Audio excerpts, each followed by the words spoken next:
அதாவது it's the matter of respect and honour. தேவனை honour பண்றது எங்க இருக்குது? நீதிமொழிகள் 3ஆம் அதிகாரம் 9. உன் பொருளாலும் உன் எல்லா விளைவின் முதற் பலனாலும் கர்த்தரை கனம் பண்ணு. கர்த்தரை இப்ப நம்ம எல்லாம் கனம் பண்ண போறோம் கர்த்தரை அப்படின்னு ஒன்று டப்புன்னு எந்திரிச்சுன்னு ஒரு மினி ஷக்கரா பாபா கனம் பண்றாராம். சார் கனம் பண்ணுன்னு அமாவாசை மாதிரி வந்து நிற்கிறது இல்லை. கையை கட்டும் போதே போட்டு தள்ளிட வேண்டாம் ஒன்று அப்படி தள்ளிக்கிறது. இதுக்கு பேர்லாம் கனம் பண்ணுறது கிடையாது. ஆமாம், இப்படி கையை கட்டினாலே கொஞ்சம் கேர்ஃபுல்லாக இருக்கணும். ஆமாம், இந்த நேரம் உங்களை போட போகிறான்னு அர்த்தம். உள்ளுக்குள்ளே பெரிய வால் வச்சுருக்காங்க. சும்மா ஜோக்கு சொல்கிறேன். என் அன்புக்குரியவர்களை கனம் பண்ணுறதுனா எந்திரிச்சு நிற்கிறது, அட்டென்ஷன் நிற்கணும். பைபிள் தெளிவாக சொல்லுது. தேவன் சொல்றார், என்னை கனம் பண்ண நான் கனம் பண்ணுவேன்னு. கனம் பண்ணுவது என்றால் என்ன? எந்திரிச்சு நிற்பதா? சல்யூட் அடிக்கிறதா?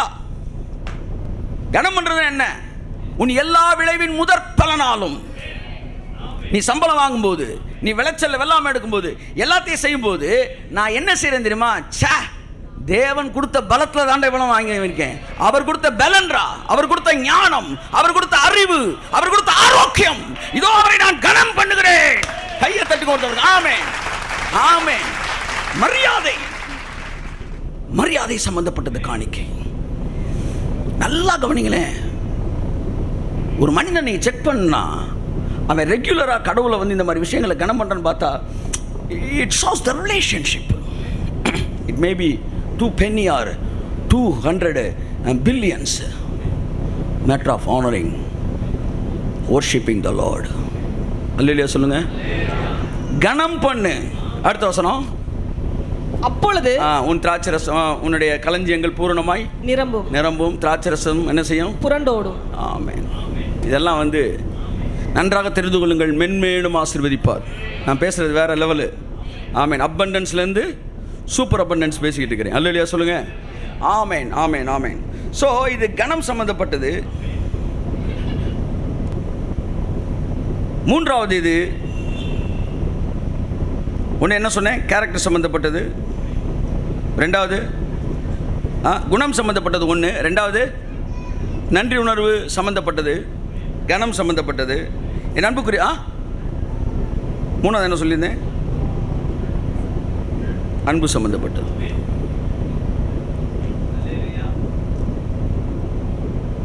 நேசிக்காம கொடுக்கலாம். எல்லாம் சொல்லுங்க. முடியுமா? முடியாதா? ஆனால் கொடுக்காம நேசிக்கவே முடியாது. நேசம் எப்பவுமே. நல்லா கவனிங்க. காணிக்கை விசுவாசம் சம்பந்தப்பட்டது. எல்லாம் சொல்லுங்க. ஏன் காணிக்கை தேவன் பார்த்தாரு? காணிக்கையை பார்க்கலாமே, ஃபெய்த்தை பார்த்தாரு. எப்படி சார் காணிக்கை விசுவாசத்தோடு தொடர்புடையது?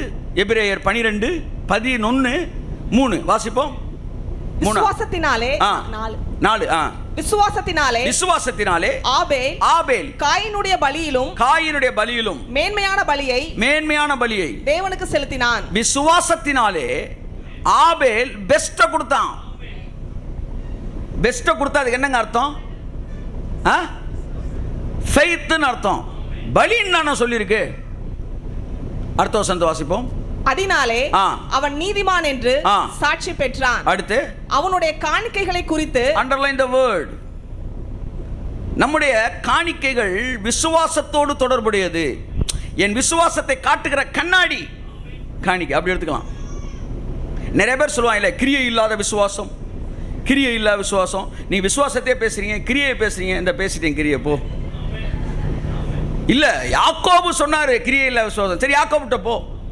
யாக்கோபு தெளிவா சொல்றாரு. ஒருத்தனை பார்த்து நல்லா இருப்பா, நல்லா இரு அப்படின்னு சொல்லி அனுப்புனா அது வாயிலே பாயசங்கன்றதுப்பா. அப்படி செய்யக்கூடாது. அவனுக்கு ஏதாச்சும் கொடு. கிரியைன்றது இங்கே உபவாசத்தையா சொன்னார்? கொடுக்குறது சொன்னார். இந்த கிரியன்னு பேசுறதுக்கு ஒரு வசனத்தை சொல்லுவாங்க பார்த்தீங்களா? என்ன வசனம்? கிரியை இல்லாத விசுவாசம். அது என்ன கிரியை தெரியுமா? கொடுக்குற கிரியை. சரி, நான் பேச வேணான்னு பிடிச்சி தள்ளுறீங்க, கிரியை பேசுங்கன்னு. என்ன கிரியை? என்ன தான் விசுவாசத்தில் தேவன் ஆசிரியக்கிறனால உன் கிரியையில் இல்லாமல் விசுவாசம் வந்து அது செத்தது. கொடுப்பது என்கிற அந்த கிரியை உன் விசுவாசத்தை உயிருள்ளதாய் மாற்றுகிறது. கரங்களை தட்டி கர்த்தருக்கு நன்றி சொல்லுவோம். ஆமென். என் அன்புக்குரியவர்களே, ஸோ இந்த 3 காரியங்கள் அதோடு தொடர்புடையாக இருந்தபடினால நம்ம காணிக்கை பற்றி பேசுகிறோம். காணிக்கை என்பது வரவை பற்றிய வாசகமே அல்ல. அதான் தொடங்கும் போது இப்படி தொடங்கினேன். 2000 கோடி இந்த ஊழியத்தில் இருந்தாலும் கொடுக்குற பற்றி பேசணும். அவன் தான் சரியான ஊழியக்காரன். ஏன்னா அடுத்தவன் ஆசீர்வதிக்கப்படணும்னா கொடுக்குறத பற்றி பேசணும். Because it is connected with their blessing. ஆமாம், ஆமென் சொல்லுவோம். ஆமென். ஜெபிக்கிறத சொல்லிக் கொடுக்குறாங்களா சர்ச்சில்? எஸ். இன்னும் கொஞ்சம் சொல்லிக் கொடுங்க சார்ன்றாங்க. பரிசுத்தத்தை, பாவத்துக்கு ஜெயிக்கிறத, எல்லாத்தையும் சொல்லிக் கொடுக்கணும்னா இதையும் சொல்லிக் கொடுக்கணுமா சொல்லிக் கொடுக்கக்கூடாதா? சொல்லிக் கொடுக்கணும்.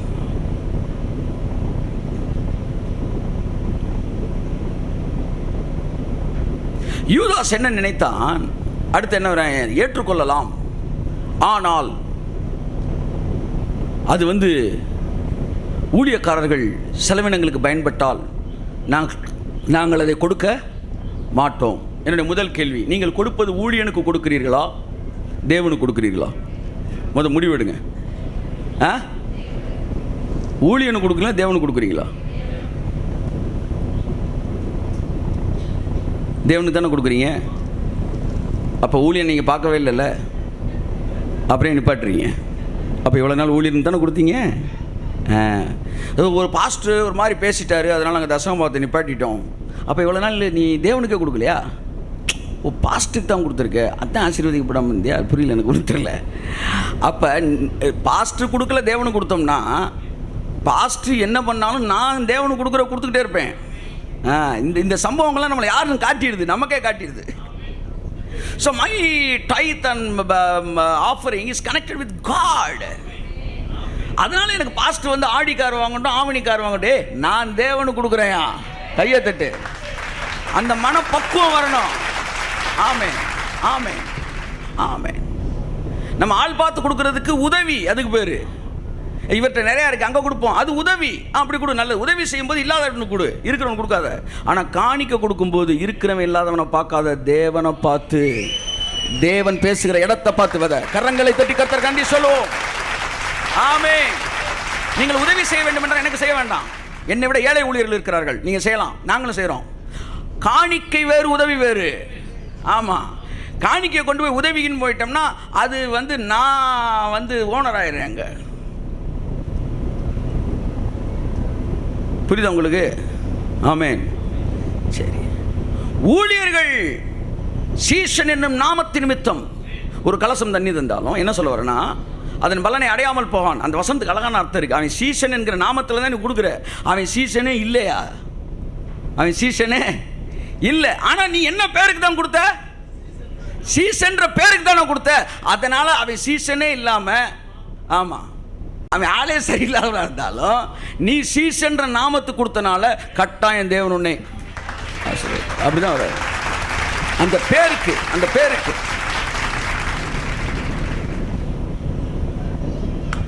எனக்கு ரொம்ப நாள் ஒரு விஷயம், அந்த யூதாஸ் வந்து ஆஃபரிங்லாம் அவன் தான் வச்சுருந்தேன். அவனுக்கு என்னென்னா, அந்த கையிலே வச்சுருந்தனால எவ்வளோ ரூபா இவருக்கு போகுது, எவ்வளோ ரூபா அங்கே போகுதுன்னு அவனுக்கு ரொம்ப தெளிவாக தெரியும். அதனால் இவர் பர்சனல் ஏரியாவுக்கு ரூபா போகிறது அவனுக்கு என்ன செய்யலை, பிடிக்கலை. அவனுக்குள்ளே ஒரு ரொம்ப நாளாக மறைமுகமாக ஒரு வயிற்று எரிச்சல் இருந்துக்கிட்டே இருந்துச்சு. டவக்குன்னு அன்னைக்கு முடிவு எடுத்து வெளியே போயிட்டான். இப்போ பவுல் அதை தெளிவாக எழுதுறாரு.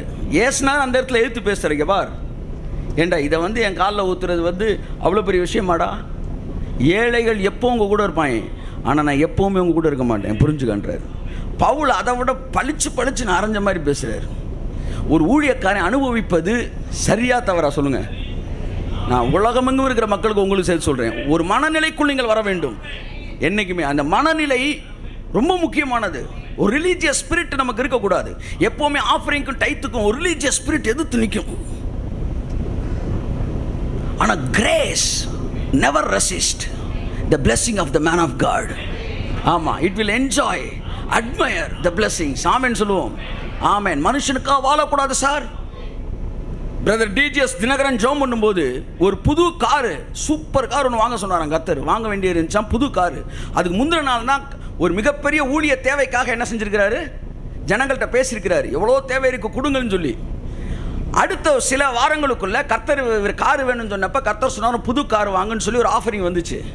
அவர் புது கார் வாங்கணும்னு ஜோம் பண்ணும்போது அவர் நினச்சாராம், மக்கள் நேற்று தான் ஊழியத்துக்கு காசு இல்லைன்னு கேட்டிருக்கிறோம், இந்த நேரத்தில் நான் புது கார் வாங்கினா மக்கள் என்ன நினைப்பாங்க, ஏயா ஊழியத்துக்கு மட்டும் உங்களுக்கு காசு இல்லை, உங்களுக்கு ஓட்டுறதுக்கு மட்டும் காரா அப்படின்னு மக்கள் சொல்லுவாங்க ஆண்டவரே, அதனால் நான் பழைய கார் வாங்கிக்கிறேன்.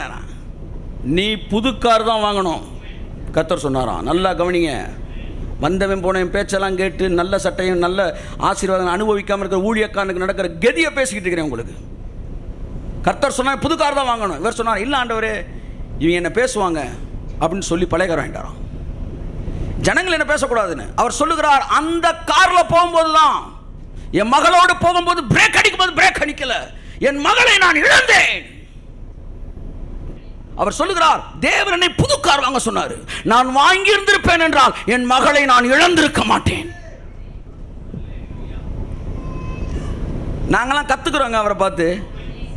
இளம் ஊழியர்கள் சொல்றேன் கத்துக்க. வந்தவன் போனவன் சொல்றான்னு கேட்டு ஏழை மாதிரி முன்னாடி போய் நிக்கிற நடிப்பெல்லாம் விட்டுரு. தைரியமா சொல்லு, கர்த்தர் என்ன ஆசீர்வதிச்சிருக்கிறாரு. ஆமா, கர்த்தர் என்ன ஃப்ளைட் வாங்க சொன்னாரோ வாங்க சொன்னான்னு சொல்றான். இவன் நாளைக்கு உன் பிள்ளைய உயிரோட மீட்டு கொடுப்பானா? நாளைக்கு நீ போய் மரத்தில் மோதிட்டு இருக்கும்போது இவன் வந்து ஜெபம் பண்ணி உன்னை சரி பண்ணுவானா? ஓரத்தில் இன்னும் ஓதிக்கிட்டு இருக்கவன நீ கவலைப்படக்கூடாது. அவன் வேலையே ஆமா தீ வயில எரிஞ்சுக்கிட்டே இருக்கும். இந்த காஷ்மீரில் இருக்கவன்லாம் இங்கே கங்க போட்டு வச்சிருப்பாங்களாம், அவங்கள கண்டுக்கவே கூடாது சார். நீங்கள் நம்பிக்கை இல்லாட்டி டிஜிஎஸ் தினகரன் எழுத அந்த புக்கை போய் படிங்க. மக்கள் முன்பாக நற்பெயர் எடுக்க வேண்டும் என்பதற்கு அவங்க ஆசீர்வாதங்களை குறைத்து நீங்கள் காட்டுவீர்கள் என்றால் it is a dangerous one. நான் சொன்னேன் நம்மள்ட்ட சொல்லியிருக்கணுமே. ஆமேன். ஒன்றுக்கு 2 காரை வாங்கி இறக்கியிருப்பேன் நான் வீட்டில். நான் தாழ்மை கர்த்தர் சொன்னது கேட்பேன். நாங்களாம் செத்து ரொம்ப நாள் ஆகி போச்சு. நீ திட்டி அப்படியே திட்டிக்கிட்டே இரு, வேணா பின்னாடி ஏறிக்க ஒரு ரவுண்ட் அடிக்கிறேன் உன்னை கேங் கேங் கேன். மக்கள் சொல்றேன் கேட்கக்கூடாது சார். கேட்டா தேவன் தரித்திரர் எப்பொழுதும் இருப்பார், ஊழியத்தில் தேவை எப்பொழுதும் இருந்துகிட்டு இருக்கும். ஆனா தேவன் உன்னை ஆசீர்வதிக்க விரும்பினால் என் வாழ்க்கையில் 40 வருஷம் கல்யாணம் பண்ணதே இல்லைங்க. ஏன் தெரியுமா? இந்த உலகத்தில் இருக்க பாடுகள்லாம் மறையணும்னு. ஆமா, கர்த்தர் சொன்னார் உனக்கு கல்யாணமே ஆகாதுறான்ட்டார். என்ன ஆண்டவரே எல்லாம் மறையணும், எல்லாம் மாறணும், எழுப்புதல் வரணும். ஒரு தடவை பஸ்ஸில் உட்காந்துருக்கிறேன், ஒருத்தன் அப்படியே ஊர்ந்து வந்து சாப்பாடு கட்டிட்டு இருக்கிறான், அப்படியே கெஞ்சிக்கிட்டு இருக்கிறான். அவனுக்கு காணிக்க போட்டு இவன்லாம் இப்படி இருக்கும்போது நான் எப்படி ஆண்டவரே வாழ்க்கையை அனுபவிக்க முடியும் அப்படின்னு சொல்லிட்டு இருக்கேன். அந்த பஸ்ஸில் யாருமே இல்லை. டக்குன்னு ஒரு புதுசாக கல்யாணம் பண்ண 2 பேரும் உட்காந்து கொஞ்சிக்கிட்டு இருக்கிறான் முன்னாடி உட்காந்து. அப்படியே 2டையும் பார்க்குறேன், என்னடா இப்படி ஒரு உலகம், இப்படி ஒரு உலகம். கர்த்தர் சொன்னார் இது நடந்துக்கிட்டே தான் இருக்கும், இது நடக்கிறப்ப அதுவும் நடந்துக்கிட்டே தான் இருக்கணும். என் கண்ணை திறந்துட்டாரு. ஆமேன். நீ கல்யாணம் பண்ணாதான் இன்னும் பாடுகள்னா என்னன்னு நல்லா தெரியும்ட்டார்.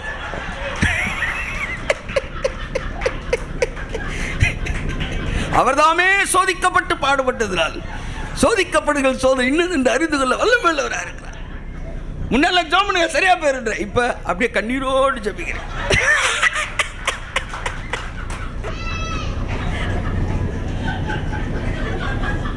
இல்லை என்ன சொல்ல வரேன்னா, நீங்க ஊரெல்லாம் மாறணும்னு உட்காந்துட்டு இருந்தா நீங்க ஒண்ணுமே செய்ய முடியாது சார். இப்போ நீங்க 2 இட்லி சாப்பிட்றீங்களே, இந்த 2 இட்லி கிடைக்காம ஒருத்தர் இருக்கான், போய் கொடுங்க போங்க. புரியுதா? நீங்க இந்த 2 இட்லி சாப்பிட்டாதான் 200 பேருக்கு நீங்க 4 இட்லி போட முடியும். சுவர் இருந்தால் தான் சித்திரம்.